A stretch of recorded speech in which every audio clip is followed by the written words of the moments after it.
What's going on? What's going on? Welcome to another episode of Foreign Insight Podcast with your host, Maddox, man. Like, share, subscribe, and let's get into this mother shit.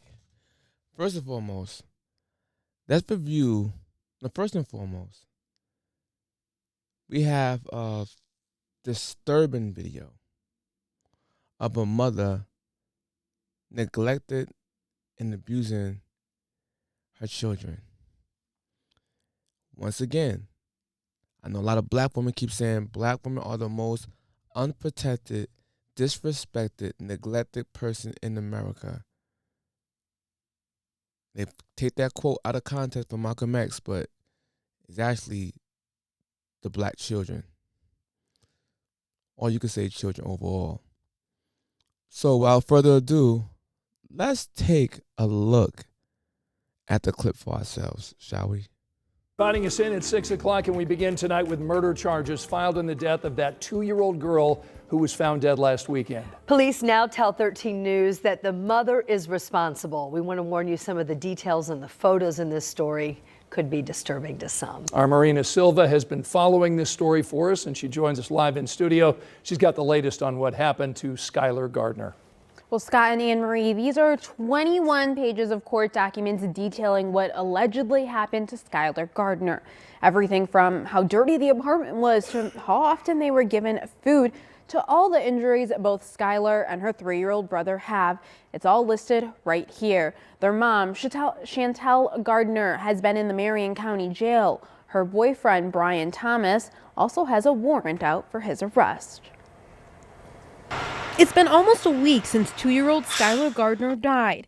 This was the scene that night on Newberry Road. Chantell Gardner, the girl's mom, told police she would sometimes leave her 2- and 3-year-old children home alone for days at a time. According to court documents, Gardner told police she returned to the apartment Saturday around 6 p.m.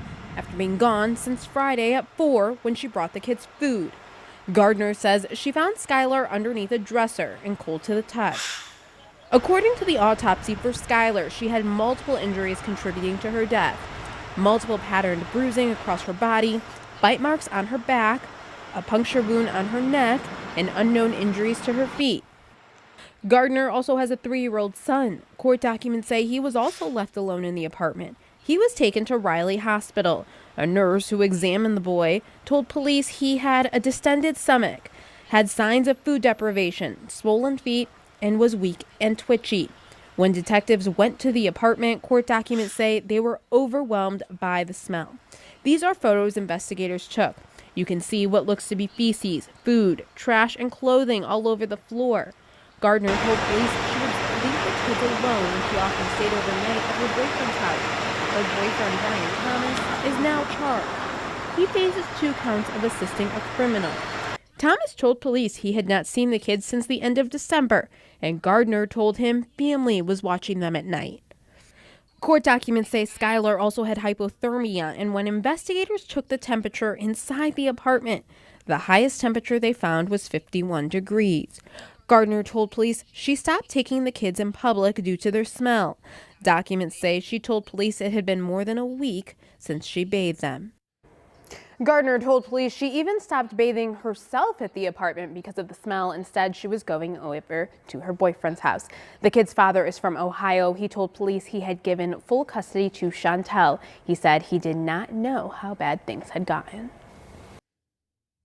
This mother ain't shit. I'm starting to believe that mothers are the biggest ops to children, to their own baby. When I was a kid, I used to see like mother cats unalive their kittens. Once you start to play with the kittens, they will unalive the kittens. I mean, this is some sick ish. This is some sick cat ish. But now I got older and realized this happened amongst mothers and their own children. Not because you touch them, just because they're just negligent and evil. This lady abandoned her children for dick.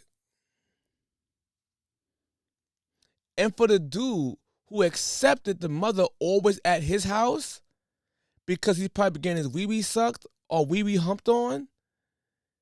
The fact that she's always at your house, never with her kids, should have been a sign you're dealing with a wild-ass woman. Now, I'm not blaming him. I'm just talking about he should have been aware of something, some type of patterns.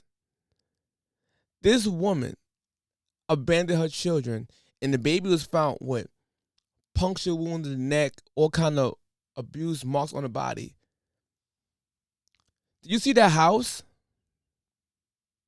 Did you see the crib? This is insane. Feces everywhere, a junkyard basically, with children in there, man. So when I hear women say black women are the most neglected, disrespected person in America, I get offended because you're so selfish. It's actually children. As you can see here, that lady, I'm telling you, should get jail for life without the possibility of parole.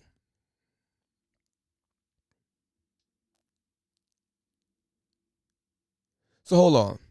These kids basically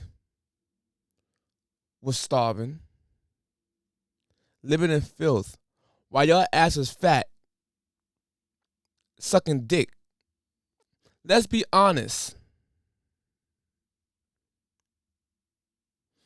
I don't want to hear, oh yeah, you understand postpartum.